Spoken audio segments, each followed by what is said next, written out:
Hello, everyone. Welcome. Thank you for joining us today. Before we begin, I'd like to review two items, our code of conduct and the event guidelines. So our code of conduct. Microsoft Reactor seeks to provide a respectful environment for both our audience and our presenters. We encourage engagement in the chat, but we just ask that you're mindful of your commentary, remain professional, and on topic. In that regard as well, we are recording this session.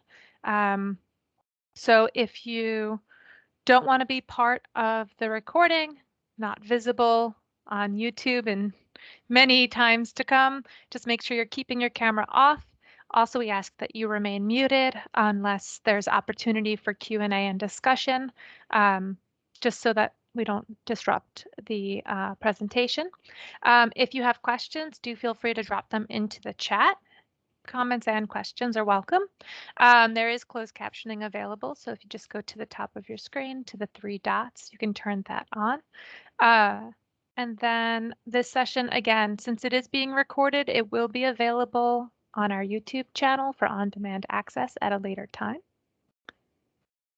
So today's session, Microsoft is proud to bring you this workshop in partnership with ChickTech, a nonprofit organization empowering people of marginalized genders through tech, programs, and events. This event is open to all, and we're so excited you're here to join us. Today's topic is on responsible AI, presented by Amanda Wong.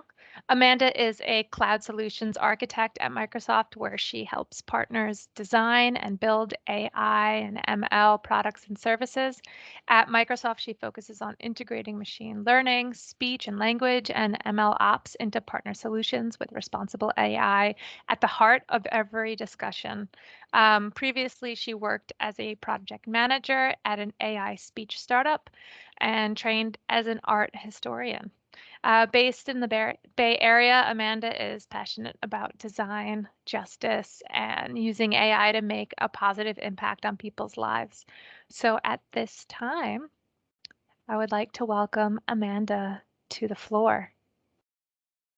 Thanks, Rebecca, so much for that introduction. And thank you everyone for coming to today's event. I'm super excited to be sharing some of the content I have here today. I'll start sharing my screen.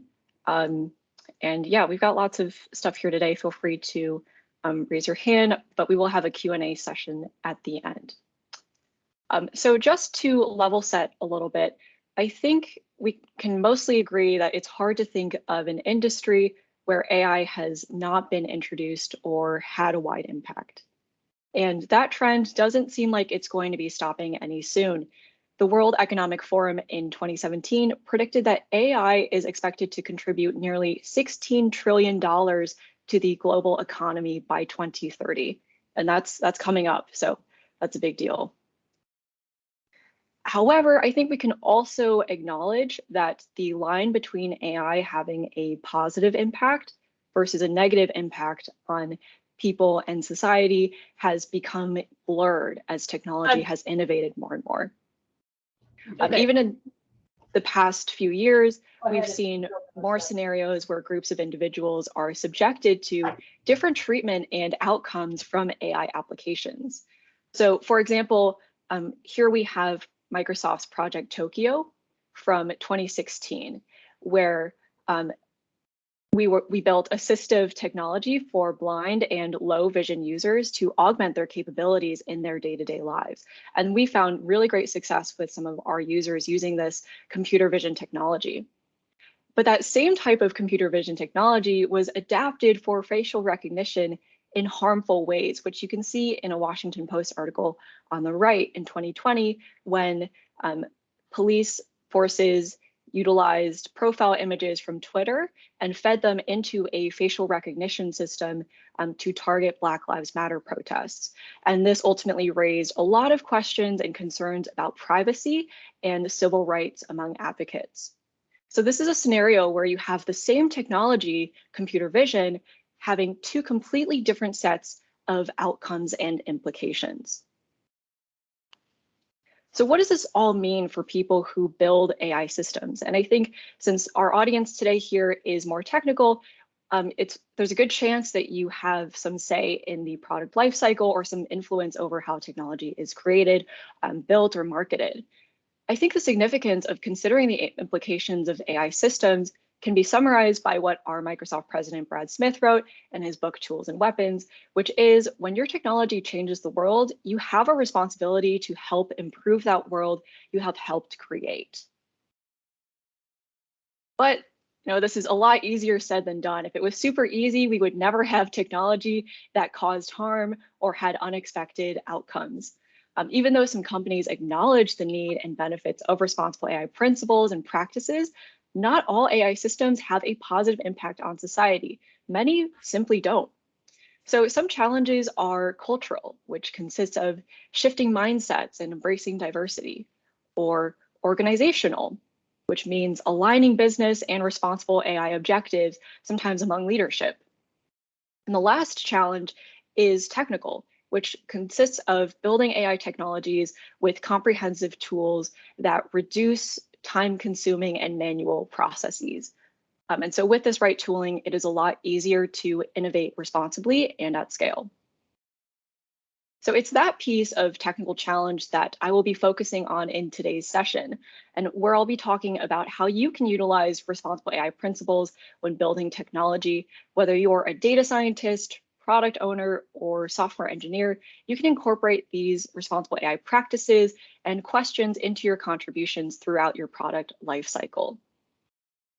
So in today's session, I hope what you'll take away are an understanding of our Microsoft Responsible AI practices, some opportunities to innovate with AI using our cognitive services suite as an example, how to have conversations about creating human AI-centered systems, as well as some demos of our responsibility AI tools, such as our dashboard that has come out late December. So this is pretty new. And at the end, we will have time for questions as well. So with that, what does it mean to innovate responsibly with AI? We are innovating responsibly through a people-centered design approach that we take in the development of AI technologies that we provide to organizations for them to transform their own business processes and product innovation. You can see here there are 6 principles that I'll walk through and bring in real-world examples and applications as how we're seeing these AI systems interact with people. The first principle to think of is fairness. For AI, this means that AI systems should treat everyone fairly and avoid affecting similarly situated groups of people in different ways. For example, when AI systems provide guidance on medical treatment or loan applications or even employment, they should make the same recommendations to everyone who experience similar symptoms, financial circumstances, or professional qualifications. But unfortunately, because AI systems are designed by humans and trained on real-world data, that data is often imperfect and reflects a lot of human biases that already exist. Without deliberate planning and design, these biases can be amplified and reinforced in the models that make these predictions. We actually encountered this fairness issue recently when we partnered with a large financial lending institution to develop a risk scoring system for loan approvals. And after training our customer data for this model, we did some testing and realized that even though we did approve low risk loans, they were highly favoring male borrowers. In fact, they were exclusively male borrowers. And this is based on the fact that loan officers historically favor male borrowers over female borrowers. So after utilizing some of our tools that we'll be showcasing here today, inspecting the system, it allowed us to identify and correct that bias before deploying that system for the lending institution to use. Our second principle is accountability. We believe that the people who design and deploy AI systems must be accountable for how their systems operate. The need for accountability is particularly crucial with sensitive use case technologies like facial recognition, as we saw earlier. And so to that end, we have publicly called for regulation of facial recognition technology and developed these 6 principles to provide guidance on how other organizations and companies can use this responsibly. Our third principle is transparency. So when AI systems are used to help inform decisions that have tremendous impacts on people's lives, it's really crucial to be able to explain how those models came to their conclusions. For example, a bank might use an AI system to determine whether a person is creditworthy or if a candidate is even qualified to hire. And so it's really important to have that intelligibility and have a useful explanation of the behavior because it can have such high stakes for these individuals. And this example here on the right is for a cardiac risk score to help medical practitioners determine how to treat patients based off of their diagnoses. And we had to be very transparent on what we were measuring and how the model was making its assessment. And this was based on dietary, medical, and activity history. And then it was up to the healthcare providers to then use this data to make their own informed decisions because it relied a lot on their own expertise to create effective treatment plans for patients. When it comes to transparency, we even see these issues in the real world outside of Microsoft. Even in 2021, one of the biggest stories was around deepfakes, where a TikToker created fake videos with Tom Cruise as a social experiment to see whether or not people would be able to tell they were fake. And if you look up the video and watch it, it's pretty remarkable how realistic it looks. At the same time, this has a lot of darker implications if we consider the misuses of this technology, such as creating fake videos of politicians or other celebrities who have a wide influence on individuals. And this can feed into larger conversations about how AI can leverage misinformation. If anyone here has had other interesting headlines that they have in mind, feel free to share them. I don't think we have a chat system, but maybe at the end as well to share that knowledge base. The fifth and second to last principle is reliability and safety. And this means that to build trust, we have to make sure that our AI systems operate reliably and safely under both normal and unexpected conditions to make sure that those who use them or are around them are safe. This example consists of a mining company, and we needed to design an AI system that could identify if drivers were alert enough while operating the heavy mining machinery. So we had to develop a implementation process so that the system could be thoroughly tested before large-scale implications to make sure potential accidents were minimized. Our other principle is inclusiveness, and this helps developers understand and address potential barriers in the product environment that could unintentionally exclude people. I have more examples about this in a little bit as well. Our last one is about privacy and security. It's extremely important that AI systems protect private information and resist attacks. As AI becomes more prevalent, protecting privacy and securing important personal and business information is critical. And we need to be very aware of data security to ensure that hackers do not insert misinformation or wrong data that can really throw off the AI system and make drastic outcomes or behavior. And an example of this is actually through one of Microsoft's own products where we had a misstep in this question of privacy and security. So we were really reminded of this when we released a chatbot called Tay on Twitter. And Tay was meant to learn from online interactions with users. The problem was when we released this onto Twitter, within 24 hours, users realized that they could take advantage of this system and feed the chatbot bigoted rhetoric. So she was quickly spewing a lot of hate speech. And so that was an awakening for our Microsoft team. Another real world example is when hackers inserted fake images into a system that can help detect cancer. And so this obviously has very high stakes for individuals who need a cancer diagnosis and treatment. So we talked a little bit about these principles, but what about what is possible with AI? Whether or not you're a developer or a data scientist, we at Microsoft strive to make AI capabilities accessible. So on Azure, we have our core model APIs, which can allow you to build a model and have full transparency in that process. But we also offer something called Azure Cognitive Services, which is our suite of pre-built AI models that don't require ML expertise. If you know how to call an API, you're able to use these cognitive services and pay as you go and get immediate feedback and AI capabilities that you can insert into your applications.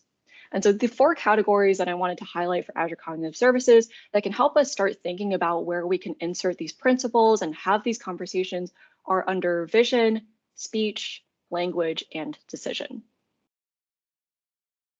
Each service, though, also has its own collection of features, and I've listed some of them here, but it's still not entirely what is possible with cognitive services. And all of these are trained rigorously through Microsoft Research. There's a lot here, and so I'm only going to highlight some of them. And as I name them, I want you to think of potential positive or negative uses that this technology can have, as we saw earlier with Project Tokyo and facial recognition abuses. So under vision, there are scene and activity detection, face recognition, emotion recognition. Again, think of maybe the positive or negative impact that these could have on groups of people. There's also under speech, we have custom voice, which is a text-to-speech synthesizer. So you can take samples of someone's voice and then apply that so that it can be an AI system that reads text aloud in the same style of that voice, speech translation, and speaker identification and verification. And under language, we also have text sentiment analysis and text translation. I will note that these slides will be available after the presentation, so you don't have to go through this whole list now. Were there any features that stood out to you as I read them aloud? When utilizing these services, it's important to begin the AI system design process with intended use statements in mind. And this is kind of where your imagination really has to take over when designing these systems. You have to ask yourself and your team members, what could possibly go wrong? What could we possibly do to prevent those misintended use cases? And when it does go wrong, how can we empower people to deal with it in a way that prevents and minimizes that harm? So here's an article from the New York Times that talks about how voice assistants struggled oftentimes to understand instructions from individuals with disabilities. Consider the fact that the United Nations estimates that about 15% of the world's population lives with a disability. That's 1 billion people that these voice assistants are potentially excluding. Truly people-centered technology that is meant to make lives easier should actually make it easier for everyone and not make assumptions about the abilities of its users. So let's think about what does it mean to really be inclusive when designing these systems so that you're not making assumptions about where your users are coming from, their social and environmental context, and their abilities. So something released recently within the past year at Microsoft is something called the HAX Toolkit, which stands for Human AI Experience. And these are a suite of tools to facilitate conversations around how you can interact with an AI system and how your users will interact with it, and for consideration during your development process, whether this is a completely new product or if you're making updates to an existing product.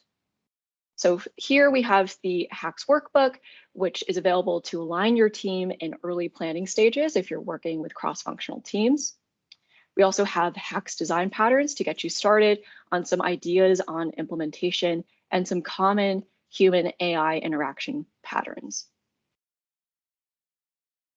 Here are the guidelines themselves, roughly split into 4 categories based on when a user might interact with an AI system so that you can begin the design process and end the design process with people in mind. Those 4 categories are loosely based, but these are themes and questions for you to think about throughout the process.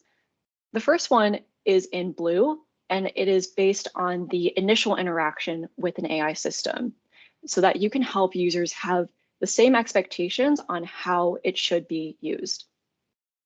The second set of guidelines are the during interaction, in which it considers the social and environmental context in which this AI system will be used. For example, showing contextually relevant information or matching cultural norms where the user is based. The third category might be surprising, but it is incredibly important, and that's when to consider when the AI is wrong, because it will inevitably fail. And so it's important to be prepared for that scenario when the AI system makes a wrong prediction and react accordingly. And that's often by being transparent about what has happened and allowing the user to intervene when that happens.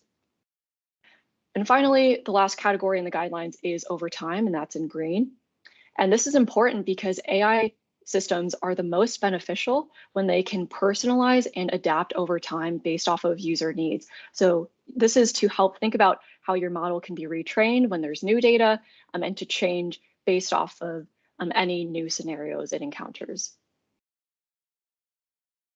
So we just discussed what conversations can look like when scoping out projects. I highly encourage you to check out the HAX Toolkit and bring it back to your team, or just to have in your back pocket when you are thinking about a new AI system.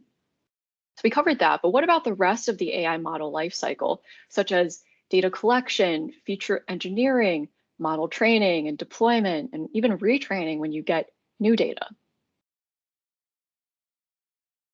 So we have a suite of developer or data scientist tools to make sure that you are building machine learning models responsibly once you move through the design process and are continuing to have those conversations. To level set a little bit, in artificial intelligence, there are often terms for models with varying levels of transparency with regards to how it determined its outcome. With models such as linear regression on the top left and decision trees, these are a lot more transparent into how they make their prediction versus deep neural networks at the bottom, which tend to be more accurate and more complex, but there's a lot less insight we have into how it actually made that decision. So there is a trade-off here. The more accurate something is, the less transparent it is, and therefore more difficult to figure out how it can behave and explain that behavior. So to put our principles into practice, we've also developed this set of tools that I want to share with you to help you understand, protect, and control AI at every stage of innovation. And this is a result of collaboration across disciplines to strengthen and accelerate responsible AI across software engineering, social sciences, user research, and law and policy. So this is to be as comprehensive as possible throughout the machine learning lifecycle, that circle I shared earlier. So some of the tools that I'm going to be sharing in a couple moments are Fairlearn, error analysis, interpret ML, and responsible AI dashboard, which is not included on this slide, but it is a good comprehensive dashboard for those three tools I listed for identifying errors, diagnosing errors, and mitigating errors throughout that life cycle. I want to note that a lot of these tools are actually open source and available on GitHub. So if you're interested in contributing to this effort, we highly encourage you to check out these GitHub repositories that I've linked throughout the presentation. You can submit Git issues or requests, and our product teams do take that into account and have built features based off of those requests they've received. So the first tool I want to share is called Error Analysis Dashboard, which is used for identifying model errors and discovering cohorts of data for which the model underperformed, so that you can look further into what that problem might be and improve your model that way. So you can use this error identification to understand where the model is making errors based off of different segments of your data and different features. Later, I'll be giving a demo of this in the Responsible AI dashboard. Second library is Interpret ML. So you can use Interpret ML when you need to explain the output of a model to stakeholders. And this kind of goes hand in hand with the slide earlier I had about transparency. Sometimes you will have glass box models like linear models. Other times you will have less transparent models like black box models. With Interpret ML, this package helps you figure out how to explain your predictions at inferencing time, especially when it is high stakes and you need to be able to have that explanation ready when it outputs that prediction, such as why did the model classify someone as at risk for a certain kind of cancer? Before introducing the third tool, I know I covered a little bit on fairness in the Microsoft AI principles, but this is a bit of a trickier concept because fairness is a socio-technical challenge. And what that means is that AI systems can behave unfairly for a variety of reasons, some social, some technical, and sometimes a combination of them both. For example, AI systems can behave unfairly because of societal biases reflected in the data sets. That's something that I mentioned earlier. Or they can behave unfairly because of societal biases, either explicitly or implicitly reflected in the decisions made by the actual teams that create these systems and move it through the deployment lifecycle. And that's why it's so important to have those hacks toolkit throughout your design conversations. So there isn't really a way to guarantee fairness in a system. There are different kinds of fairness, types of fairness, and they're not always quantifiable either. For example, think of due process and fairness in courts of law and what that means. Instead, you have to make trade-offs based on your priorities and what you want to achieve with your AI system. There's no way to guarantee that it's going to be 100% fair to everyone. So instead, you have to just be transparent about what those priorities are when you make those trade-offs between different types of fairness. So with that note in mind, we are utilizing Fairlearn, which is our open source package, to help users identify and mitigate unfairness in their machine learning models when it's not always transparent. And this provides the user with insights into the unfairness or fairness of their model's predictions and support algorithmic methods to mitigate that. Fairness can come from unfairness, that is, can come from many different sources, and that can be historical bias, poor measurements. Subgroups can have different trends to the population as a whole. There's also Simpson's paradox, which consists of confounding variables affecting one another when they're in the same data set. And so sometimes it's really hard to parse out where the source is coming from, and that's really the main purpose of this tool. I mentioned earlier that Cognitive Services has a service called speech to text, which transcribes speech into different languages in the form of text. So let's see an example of fairness on an actual Microsoft Cognitive Service. There have been numerous research studies that have identified disparities in how automated speech recognition performs for different groups. So in this notebook here that is linked at the bottom of this slide, it's a Jupyter notebook, and what we did was feed 2,000 speech samples of different people reading a passage in English to the speech to text API. So here's a snippet of the data set. On the second column to the right, we have our column called ground truth text, and that is what a human has transcribed for the passage. That is what the transcription should ideally be. And on the far right, we have the predicted text, which is the output from the Cognitive Services speech to text API from our automated service.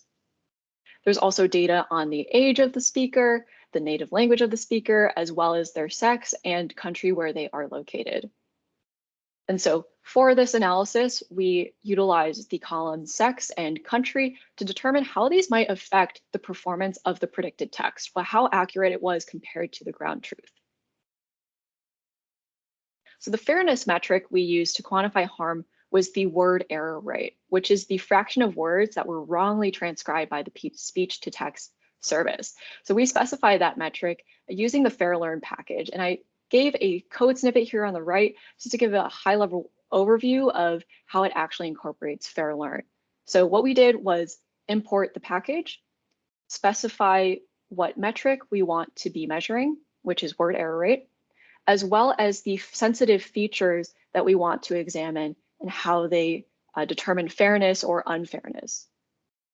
And so when we ran this in the Fairlearn package, it outputted this plot that you can see here on the left. And from these plots, we can see that the difference between UK men and UK women is pretty high. compared to the disparity between women in the US and men in the US, as well as Canada. So we can deduce that there is a higher disparity in the quality of service for some reason when it comes to UK men and UK women. And so that might be an idea for someone developing or using this data set to examine why that might be happening and hone in on the data set or the subcategory of people from the UK.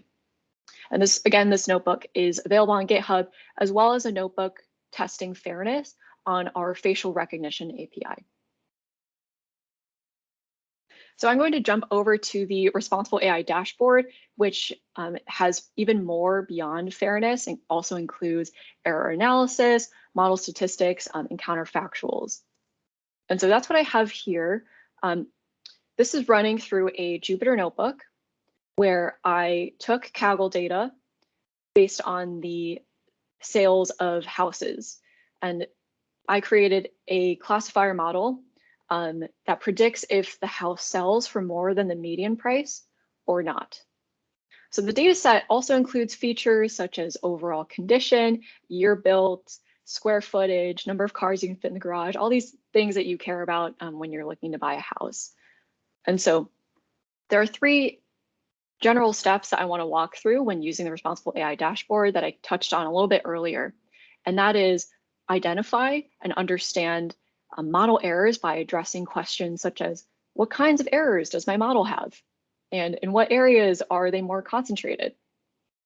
Diagnosing them, such as what is causing these errors and where should I focus my resources or delegate tasks to improve the model, as well as mitigating these errors in the future in order to improve them and address social or technical solutions. So here in error analysis, this is part of the model debugging flow. And this helped identify failure modes by separating error instances from the success instances. So what we can see here is that Responsible AI dashboard has split our data set automatically for us into certain cohorts. So let's examine where these errors are concentrated and dive a little bit deeper into why they're happening.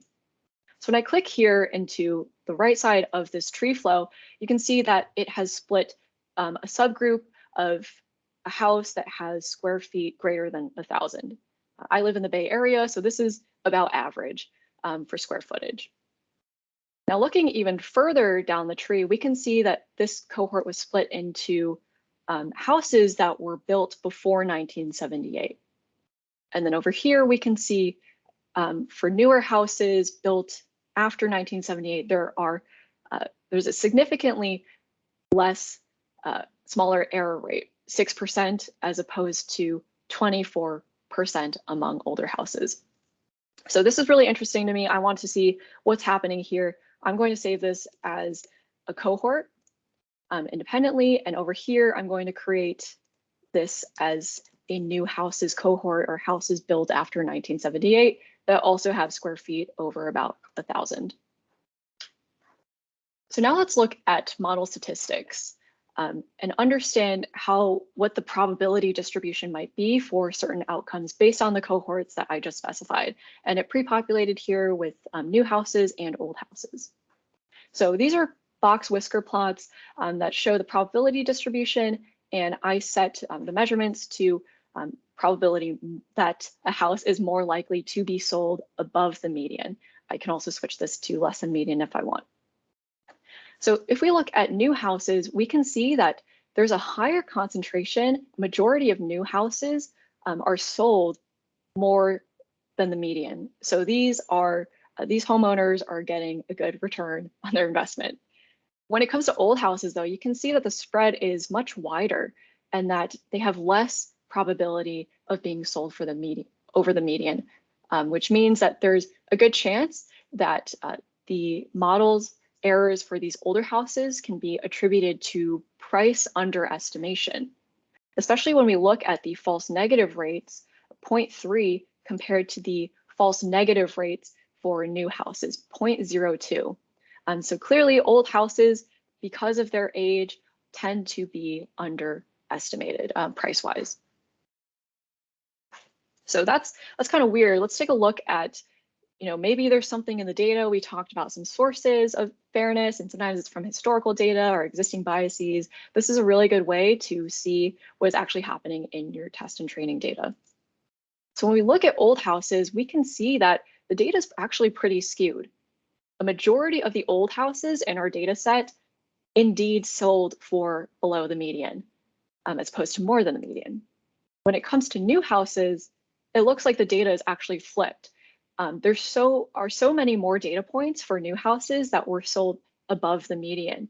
And so what that means is that the AI system was rewarded for simply guessing that for newer houses, it's a lot better to just say, oh, it sold for the median, just because the data happened to have a skew in that direction, without evaluating the other features and taking that into account, and not applying that same logic to old houses. So then for feature importance, we can see how these features influence whether or not the predictions were based on true or spurious correlations. And we can understand why the model might behave differently for some versus others. So for example, when we click on the feature overall quality in our data set, we can see here that out of 10, if a house is scored lower in quality, this tends to have a more significant impact on a negative impact in the house sale. Yeah, Zillow did use AI in predicting home sales. I think it didn't go well for them at all, and it really made their stock price tank and really upset their investors. I can't remember the details of the story, but yeah, that's a really interesting one. And maybe if they thought a little bit about some of the features that went into their prediction model, for whatever reason, it's always good to investigate how your model is made. And so here, that is a good example of measuring your different features, and you can compare the features to each other. It turns out that your build didn't have nearly as much weight on the prediction as much as quality. And here I want to touch lightly on something called counterfactuals, which are free-form what-if scenarios. So let's say you're a homeowner now and you want to make some improvements to your house. Counterfactuals help you answer the question of, what can I do to improve my house to make sure it goes from selling below the median to above the median, basically asking for a better ask in the market. So there you have it. We just walked through the model debugging flow through the Responsible AI dashboard. There's a completely separate flow called the decision-making flow through the same dashboard, where you can check it out on GitHub, and that consists of causal inferences and treatment policies for future interventions so that you can actually take what you've learned from this debugging process and improve your model for future use. Again, this is open source. And what's great about the Responsible AI dashboard is that I hand-picked these modules: error analysis, model statistics, data explorer, etc. And if some of these aren't as useful to you, you don't have to include them in your own dashboard, but it's really flexible for you to use for your teams and your own purpose. Okay, so I know that was a lot of tools. We obviously care a lot about making this accessible to developers, data scientists, product owners. So here's just a quick snapshot and summary of what we covered. I covered error analysis, Fairlearn, Interpret ML, as well as the Responsible AI dashboard, which you can think of as encompassing a lot of those three tools. We also have the Hacks Toolkit, as well as something called the AI Fairness Checklist, which helps prioritize fairness when developing AI. And it's a nice list to have at your side when you're developing throughout with your engineers or your product manager. We also have something called transparency notes, which are descriptions and guides on sensitive uses with cognitive services. So for facial recognition, we do have a transparency note on how to use it. There are restrictions in place and mitigations that Microsoft has made to make sure that these services are being used responsibly. And yes, these slides will be distributed through a link called aka.ms/responsible AI session, which I will share in the next slide.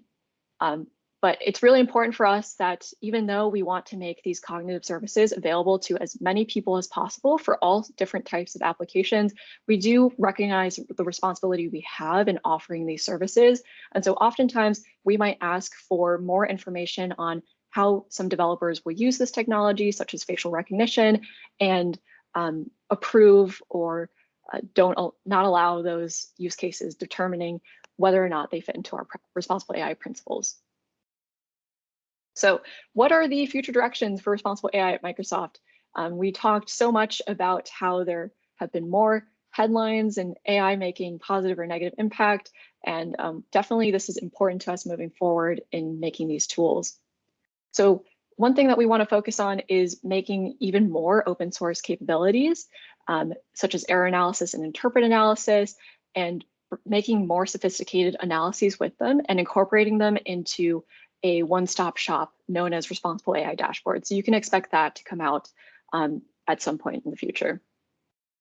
What we also want to focus on is deeper platform integration, which I just mentioned, as well as security and privacy technology to make sure that third parties don't intervene with these AI systems and really throw off the predictions that we have made sure are fair and transparent.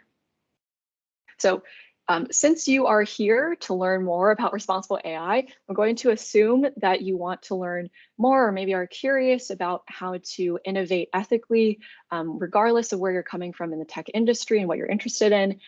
These are questions that I think can apply to every scenario. So some books I wanted to highlight are Cathy O'Neill's Weapons of Math Destruction, which is a pretty foundational text for how big data can be used irresponsibly to perpetuate inequality.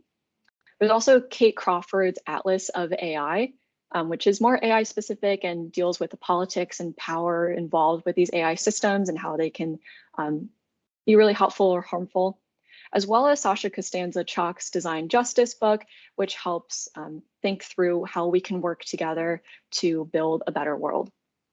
I personally really like something called the Radical AI Podcast, which brings in speakers and practitioners across the industry to talk about some of the AI problems that they are working on.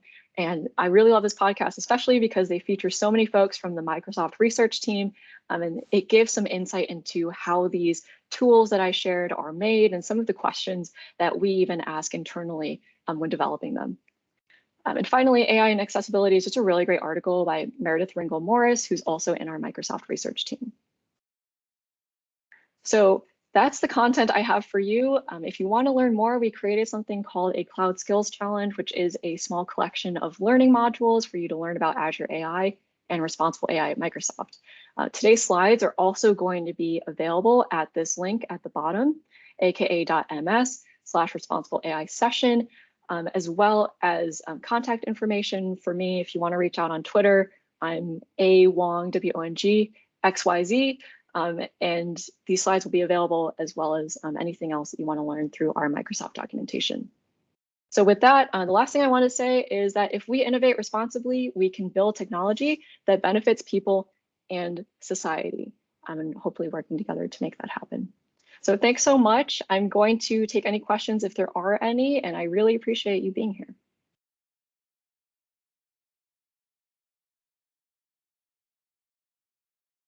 Amazing. Thank you so much, Amanda. This was wonderful. Just me over here, Rebecca, with the reactor. I'm just checking the chat right now. I wasn't able to look at this throughout, but let me know if I missed any questions. It looks like most of them were just comments, inquiries about the links in the presentation, which I said it in the chat, but for everyone out there in the meetup universe that's joining us right now, I dropped the link a lot of times just because if you don't have a Teams account, the messages don't show up if you join late. So I just kept dropping it in there throughout. I shared the link very recently. So as Amanda mentioned, the aka.ms/responsible AI session will take you to her presentation that has all of these fun links. In addition to that, it has the Cloud Challenge, our meetup page. If you're not familiar with the Microsoft Reactor program, if you are tuning in from one of the other channels that we're promoting the session of series, yeah, We're a great tech program for the community. We put out content on a weekly basis. It's all free and accessible. Various topics. We span the gamut of different areas of tech. So do check out our calendar as well. And you'll see pretty much the majority of our sessions do get uploaded to Microsoft Reactor YouTube at the conclusion of all of our sessions. For on-demand access.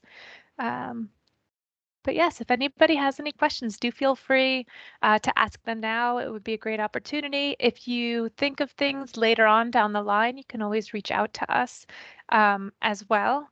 We're available. You can find us on LinkedIn. You can reach out to the Reactor directly, and we'll just pass the questions on. We're happy to have it. And again, we're planning to have this series continue, so keep an eye out on our calendars. We'll be posting those throughout.